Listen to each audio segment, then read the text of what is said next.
जो है वो है इंफ्रास्ट्रक्चर। यहाँ से तो गवर्नमेंट का फोकस हटेगा नहीं। जो स्टॉक इसमें जो मुझे पसंद है अभी वो है पीएनसी इंफ्रा। ये डुअल एडवांटेज है इसके लिए। एक तो बेनिफिट इसको मिलेगा रोड प्रोजेक्ट का और वाटर प्रोजेक्ट का, जो कि जल जीवन मिशन है। कंपनी के पास एक स्ट्रॉन्ग ऑर्डर बुक है 19,000 करोड़ का, जो कि ऑलमोस्ट 2.8 टाइम्स टीटीएम रेवेन्यू है। एसेट मोनेटाइजेशन करने वाला है, तो बैलेंस शीट में उसके जो डेट है और नीचे आने वाले हैं, तो वो भी एक फायदा है कंपनी का, क्योंकि बैलेंस शीट लाइट हो जाएगा। वैल्यूएशन की बात करें तो अभी भी ये 12.6 टाइम्स और 11.7 टाइम्स ट्रेड हो रहा है FY24 और FY25 के ईपीएस पे, तो बहुत ही रीजनेबल वैल्यूएशन है। तो यहाँ पे एक बाय की सलाह रहेगी with the target price of 360। पहला स्टॉक आपकी स्क्रीन पे रखिए, पीएनसी इंफ्रा को रडार पे। राजेश सर, ओम कैपिटल, कौन सा स्टॉक, कौन सी थीम, कहां नजर है आपकी, क्या लग रहा है? आशीष जी, अभी अभी आपने कहा कि इंफ्रास्ट्रक्चर और रेलवेज दो मेन थीम हो सकती है, तो हम रेलवे से ही जुड़े हुआ स्टॉक लेना चाहेंगे। अगर देखा जाए तो हम मैसिव इन्वेस्टमेंट एक्सपेक्ट कर रहे हैं जो रेलवेज में आ सकता है। Focus rolling stock, metro railways, ये सब में होगा। हमने कल ही सुना मुंबई में नई मेट्रो का उद्घाटन हुआ है। और इस सारी कामयाबी में हमें ऐसा लगता है कि वैगन्स के नए ऑर्डर निकल कर आएंगे। और टीटागढ़ वैगन्स लिमिटेड, जो TWL के नाम से जानी जाती है आजकल, वो प्राइवेट सेक्टर की सबसे बड़ी वैगन मैन्युफैक्चरिंग कंपनी है। 8400 वैगन्स की उनकी कैपेसिटी है, जो कि 12,000 अगले 2 साल में हो जाएगी। प्रेजेंस न केवल भारत में बल्कि इटली में है और अफ्रीका यूरोप में एक्सपैंड करने की बात कर रहे हैं। पिछले दिनों उन्होंने 7800 करोड़ का इंडियन रेलवे से 24,000 वैगन्स का ऑर्डर मिला था। पुणे मेट्रो का प्रोजेक्ट उन्हें मिला हुआ है। इस वक्त 11,000 करोड़ की ऑर्डर बुक है। और इसके अलावा शिप बिल्डिंग, ब्रिजेस और डिफेंस में भी उनकी पहुंच बनी हुई है। 1,000 करोड़ के ब्राउनफील्ड एक्सपेंशन की बात कर रहे हैं। मुझे लगता है कि जिस तरीके से रेलवे में फोकस है, खास करके मेट्रो ट्रेन के ऊपर, अगर नहीं भी कुछ आता है बजट में, तो भी मध्यम से लंबी अवधि में ये स्टॉक 250 रुपए के टारगेट के साथ खरीदारी की जा सकती है। बढ़िया। अरे यार, आपकी तबीयत खराब हुई तो बहुत टाइम हो गया, गला खराब हुए। हमारी हफ्ते भर पहले से ज्यादा पहले बात हुई थी, अभी तक ठीक ही नहीं हो रहा। अभी भी वही हाल है सर। ये आपको ना बर्फ के बिना चलना चाहिए थोड़े दिन। टीटागढ़ वैगन्स है ओम कैपिटल की preferred budget pick. Himang sir, Motilal Oswal कहां पे दाव लगा रहा है सर? एक स्टॉक, एक थीम पकड़नी हो तो कौन सी है? आशीष जी, डिफेंस कम ऑटो का स्टॉक हमें पसंद है, भारत फोर्ज। और डेफिनेटली बजट में तो उसका एक इम्पोर्टेंस रहेगा ही।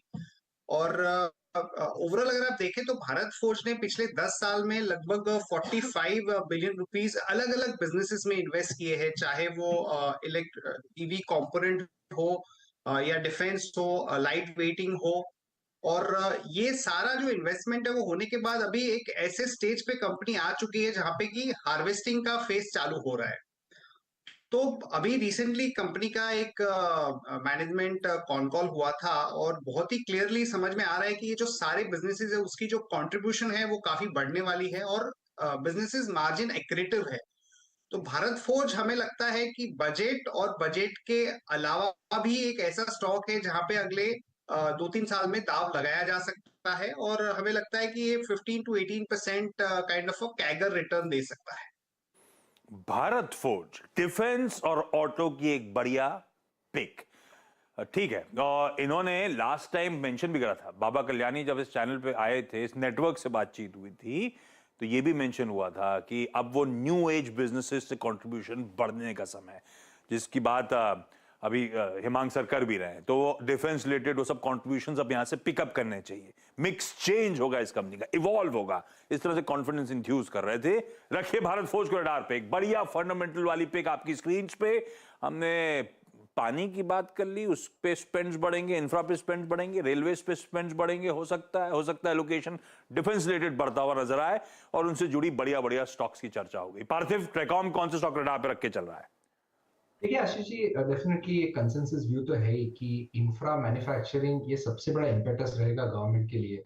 और लास्ट बजट में भी काफी हाइलाइट्स हुए थे, उसके बाद भी हमने देखा कि रिलेटेड टू पीएलआई स्कीम और रिलेटेड लॉट ऑफ अनाउंसमेंट, और सबसे ज्यादा इंपॉर्टेंट है even disinvestment of certain government assets. तो हमारे बाकी गेस्ट ने बहुत सारे अच्छे शेयर्स बताए हैं। तो मेरा ऐसा मानना है कि when we are talking about huge EXIM trade, तो ये अच्छे पोर्ट्स के बिना ये पॉसिबल नहीं है। और पोर्ट्स भी आई थिंक एक ऐसा सेक्टर है जहाँ पे बहुत अच्छा ट्रैक्शन आने वाला है। तो हमने Adani Ports and SEZ select किया एज अ स्टॉक। एक सिंपल रैशनल है कि इंडिया की सबसे largest private port operating company है, करीबन 12 पोर्ट्स ऑपरेट करते हैं और अराउंड 538 मिलियन मेट्रिक टन का कार्गो हैंडलिंग करते हैं। कि government is very much keenly looking to divest Container Corporation. तो अदानी ग्रुप ने ऑलरेडी अनाउंस किया है कि उनका फोरे रहेगा ऐसी स्ट्रेटेजिक एसेट्स को पिकअप करने में।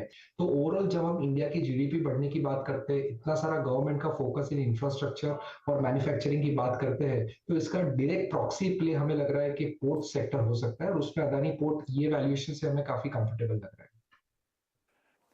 बहुत बढ़िया। रखिए अदानी पोर्ट, सब इंफ्रा की तरफ ही चैनलाइज हो रहा है पैसा और ideas. Adani Port and Special Economic Zone, largest port operator, capacity underutilised है, आगे अच्छा फायदा मिलता हुआ नजर आएगा। रखिए इस स्टॉक को भी रडार पे। मैं सारे जो बेहतरीन पिक्स आ रहे हैं उनका रिकैप करूंगा। आप लोग इंतजार कर रहे होंगे गौरांग सर की पिक का, आप लोग इंतजार कर रहे होंगे सुदीप सर की पिक का। एक काम कर रहा हूं, मैं भी इंतजार करूंगा, छोटे से ब्रेक के उस पार जब लौटूंगा तो इन दोनों से इनकी बजट बेट्स लूंगा।